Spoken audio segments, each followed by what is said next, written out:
Rev up your engines!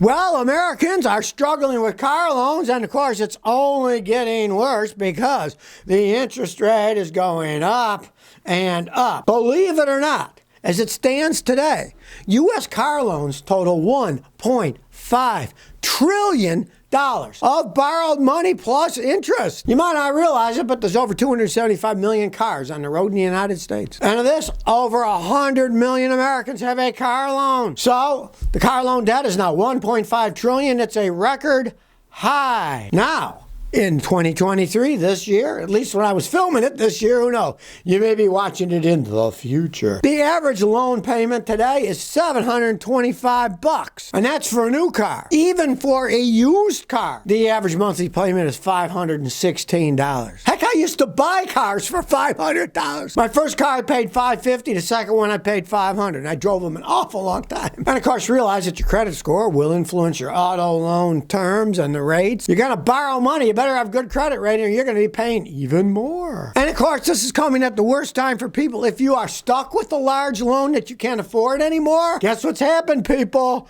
The price of used cars is starting to come down. Here's an example of a guy in Brooklyn. He says, I'm paying a ton of money for a car I don't really need, but if I sell it today, I probably lose $15,000 because the price of the used ones has come down. Guess what? When the interest rates go up, the price of the cars go down. That's how it works. They got to lower the price because people can't afford it. People can only afford so much a month, right?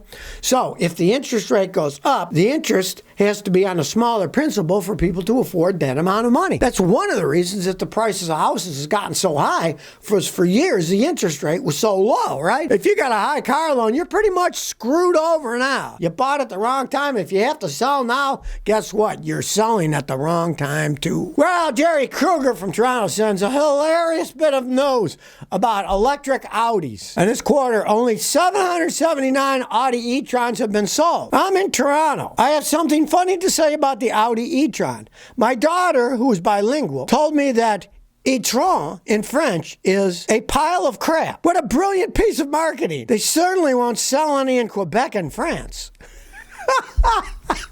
That reminds me of years ago that in Spanish, Nova means not going. No go. So a Chevy Nova would be no go. Well, this is even better. E-tron. A pile of crap. Maybe that's what the Audi e-tron is. I mean, they say e-tron, but still it's E-T-R-O-N, right? And that's e-tron in French. A pile of crap. I've worked on many Audis, and many of them were indeed e-trons. You can't make this stuff up. It's hilarious, though. EMAC4454 says, do high temperatures ruin your car in a house garage? I got a 15 Nissan Altima and a 2020 Volkswagen Tiguan. Are there any cons for vehicles parked in an enclosed garage with high temperature? I heard heat destroys plastic parts. All right, well, here's the thing. If it's hot outside, right, in the sun it gets even hotter because you got the sun going through the windows. It gets super hot.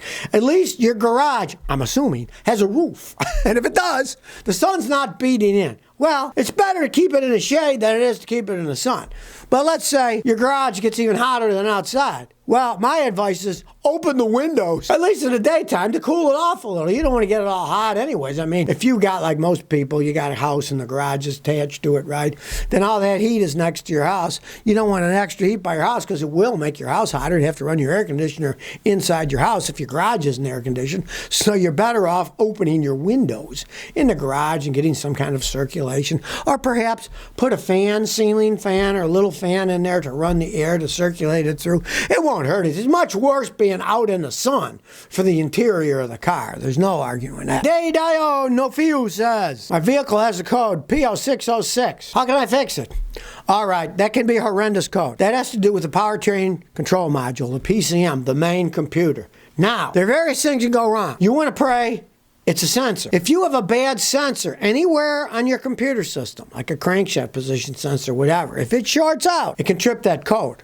right? So you would want to have all the sensors checked. Pay a mechanic like me with the computer does the stupid checks in like 5 minutes. Then, if there isn't a bad sensor, check the wires that go from the sensors to the computer. There are literally hundreds of them. You look at them to see, especially where they plug into the sensor or where they plug into the computer. If they get water intrusion or anything, look at green corrosion, they won't work. Unplug them. Look, if they're green, clean them with spray electrical cleaner, get them clean, put them back together, then coat that with dielectric grease so water doesn't intrude anymore, right? And pray it's one of those, because if not, it means your PCM has gone bad. Right? But you do have to check everything else first, because let's say you do have a short in a sensor or wiring, right? And somebody says, oh, that means you got a bad computer. If you buy a new computer and put it in on a system that has an electrical short, your new computer will go extremely quickly and you'll have wasted all that money. So pray you got a bad sensor or bad wiring. And of course, when it comes to wiring, check the grounds too. You have to have power, which all the wires are. But the computer itself has to be ground. If it doesn't ground correctly to the body of the car for negative electricity, it can also. Sometimes it's just a bad ground. Like GMs are notorious for bad grounds. You might go in there and find a computer ground that's all corroded. Take it off, sandpaper it down, clean it, bolt it on, and it might fix the whole thing. Mario Party 305 says, how can I get my AC to blow in a 40-degree range? I got a 2013 Dodge Durango. The AC isn't cold enough. The temperature out of the vents is 60. The fan works, compressor's working. I charge the whole system, it blows at 60 degrees. What can I do? Well, you say the fan is working. Now, I'm assuming you mean a fan blowing in your face, right? What you want to check first is the fan by your radiator. That blows the air over the condenser that cools the whole system out in the front of the car. If that doesn't blow correctly, it's not going to work. Now, let's say you don't know, how can I test that fan? Well, here's the easiest thing on earth to test the fan. You don't need that fan for your AC when you're on a highway going 60. So take it on a highway, go 60 miles an hour. Have a temperature gauge. If you see the temperature comes down when you're on the highway, that means the fan isn't blowing enough. You need to replace or fix the fan system, right? But let's say at the highway, it's still only blowing 60 degrees. There's really only two things that are going to do that.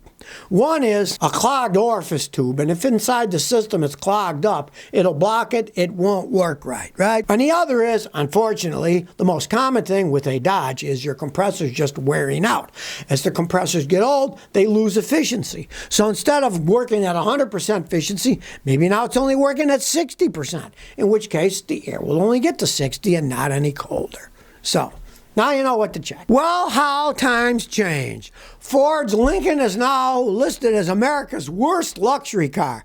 Back in the 60s, my mother wanted a Lincoln. I read Lincoln quality, get a Lincoln. Now, they're rated as America's worst luxury car. A rating company called Slash Gear says, and I quote, "We truly pity the poor soul who strolls into a Lincoln dealer over the next year and spends their hard-earned cash for one of these. They're overpriced, ugly, and have poor technology." Yes, the days of Lincoln are long past. Now, in the first quarter of 2023, Lincoln only sold 20,000 of these things.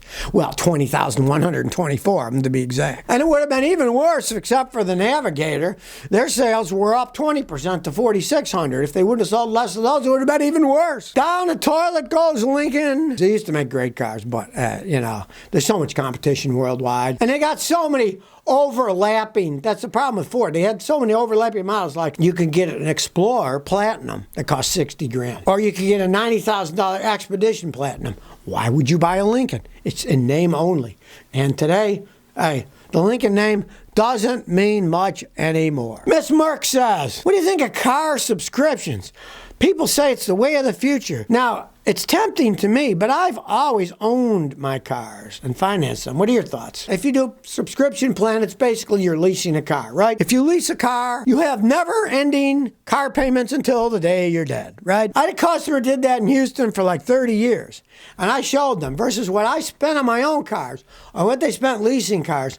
They were $100-something grand in the hole. Leasing a car is the dumbest thing on earth unless you run a business and you write it off as a business expense. Many doctors out there are driving leased Mercedes that somehow they are able to wheedle their medical practices to leasing it pre-tax for them, and they don't care because it's pre-tax and the company's leasing it. Technically, they're not supposed to drive them for private stuff, but you know how that goes. Everybody does whatever they want. Buy yourself a used Toyota, you know? They might go 300,000-400,000 miles, pay 1/3, 1/2, whatever the original price. Maybe they still got 80%, 90% of their life. You're making out like a gangbuster. But leasing, you're always paying, so you're always being screwed over.